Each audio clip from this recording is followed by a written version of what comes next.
He's gunning for our journalists, too. He's suing them. He's bullying them. Over the weekend, his foxy friend Pete Hegseth announced a new policy that requires journalists with Pentagon press credentials to sign a pledge promising not to report information that hasn't been explicitly authorized for release. That includes unclassified information. They want to pick and choose what the news is. Trump just can't resist watching these two guys who just rip him apart every night. Now, I'm talking about Jimmy Kimmel and Stephen Colbert, late-night talk show hosts who lead this crusade of taking down Trump. But here's where it gets really interesting. The more they expose him, the crazier he becomes. I'm talking midnight tantrums on Truth Social, threats to ABC, and orders to fire anyone who won't stop making fun of him.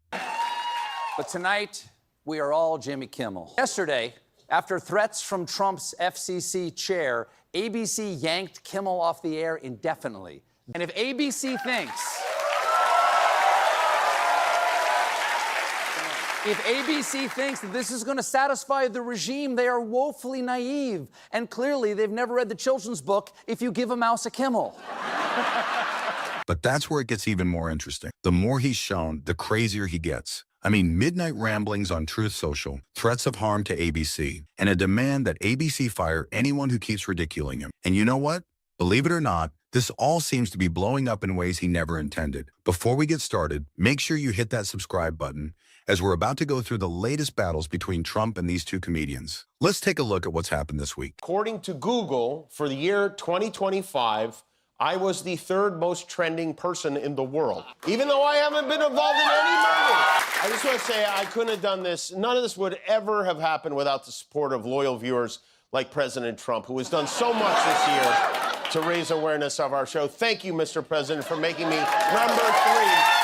Let's begin with what occurred this past week. On December 4th, Kimmel kicked off his show with this genuinely hilarious thank you message. Now, Google has come out with their list of 2025 trending people, and I'm ranked number 3, third most trending person in the world. I beat the Pope, I beat Diddy, and you know who I'm going to thank for that? Donald Trump. I just want to say that none of this would ever have occurred without viewers like President Trump, who's done so much this year to help publicity for our show. And there was a blizzard last night, an avalanche of angry posts on Truth Social from guess who? Guess who? Our president, I know I've said this before, but for real, this time he went completely off the rails last night. The man who is allegedly running the country banged out an onslaught of posts and reposts in a furious social media blitzkrieg that started at 7:09 p.m., went on nonstop until almost midnight, from 7 to 12. Thank you, Mr. President, for making me number 3 in the world. Here's where it gets particularly brilliant. Kimmel's literally thanking Trump for being so obsessed with him, and he's right. Only a few days ago, Trump used Truth Social on November 21st at 12:49 a.m., and as Kimmel noted, that's 11 minutes after their show ended on the East Coast. Trump was literally watching live TV and then immediately went on a rage tweet spree about what he just watched. Why does ABC fake news keep Jimmy Kimmel, a man with no talent and very poor television ratings, on the air? Trump wrote, adding, "Get the bum off the air." Kimmel's response the next night, "Thanks for watching us on TV instead of on YouTube. We appreciate that. And I'll tell you, it's viewers like you who keep us on the air, ironically." Let that sink in. The President of the United States is staying up past midnight to watch a comedian roast him, then immediately having a public meltdown about it. And that meltdown is exactly what's making Kimmel more popular. But it gets better. Just for starters, in this new batch, Trump's name appeared over 1,600 times. Wow, the 16, that's a big number. What numbers are less than that? 900, 600, 500, 1,200.